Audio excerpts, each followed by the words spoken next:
Once upon a time, there was a deep and dark forest near a small village. Everyone in the village believed that the forest was cursed. It was said that those who entered the forest either got lost or never returned the same. However, Ahmet, Zeynep, and Ken didn't believe in such stories. To them, these were just tales meant to scare children. One day, they gathered their courage and decided to venture into the forest. "Let's see who's really brave," sighed Ahmet. Zeynep smiled and added, "We haven't lost anyone in this forest. We're just going to have some fun."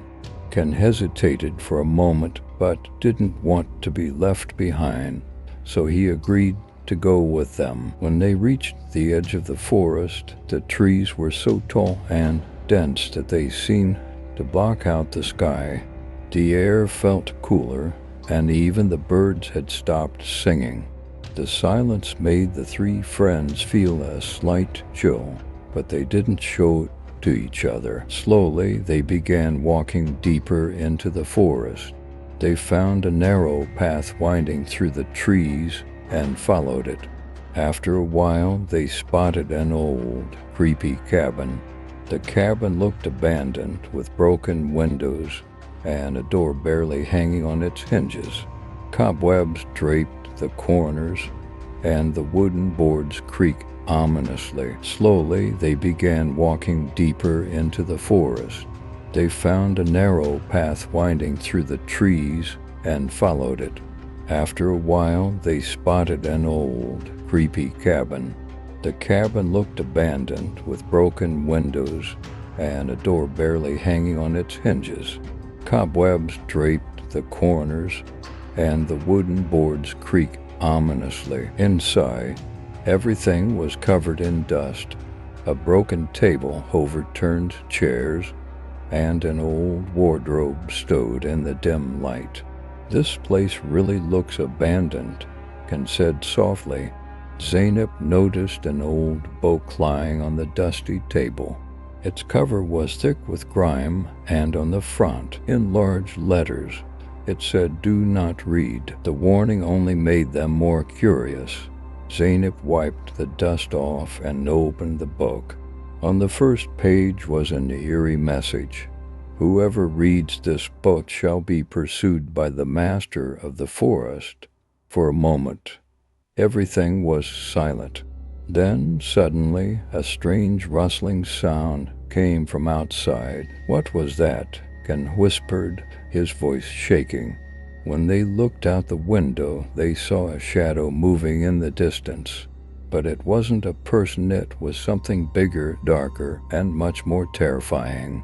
"We need to get out of here," Ahmet shouted. They rushed to the door, but just as they reached it, the door slammed shut with a loud bang. The cabin was plunged into darkness. Zeynep's voice trembled. Could the book be real? Their hearts raced as the shadow outside moved closer. They could hear footsteps, heavy, deliberate, and menacing. The door wouldn't budge, and Ken tried to open the window, but it seemed stuck. Just then, the figure emerged from the shadows. It was tall, looming, and had glowing red eyes that seemed to burn through the darkness. Every step it took made the ground beneath them tremble. "Let's try the back," Ahmet yelled, panicking. The three friends rushed to the back window, climbed out, and ran as fast as they could into the forest. The creature was chasing them, its eerie growl echoing through the trees. The wind howled, and the leaves rustled like whispers of warning. As they ran, Ahmet tripped and fell hard. His arm ached in pain, but he knew they had no time to stop. They managed to make it back to the village, breathing heavily and terrified. They didn't stop until they reached the safety of the local hospital. Ahmet's arm was in bad shape. The doctors quickly took him in for treatment, but as they examined his arm, they noticed something strange. There was a mark, like a glowing symbol etched into his skin. The doctors had never seen anything like it. Ahmet lay on the hospital bed while Zeynep and Ken stood by his side, worried. "Ahmet, do you think that symbol has something to do with the book?" Zeynep asked, her voice shaky.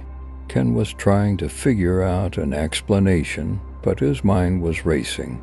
As the night wore on, the hospital lights flickered and suddenly went out. The room plunged into darkness. The friends felt their stomachs drop as a familiar shadow crept into the room. This time, it was inside the hospital. The creature was back, lurking in the corridors, its heavy footsteps getting closer. The three friends held their breath, too scared to move. The shadow grew larger as it approached, and with each step the darkness deepened. Just then, the symbol on Ahmet's arm began to glow brightly. A beam of light shot out toward the creature, causing it to pause for a moment.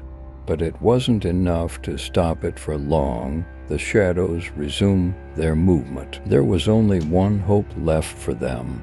They had to return to the book and find out how to break the curse.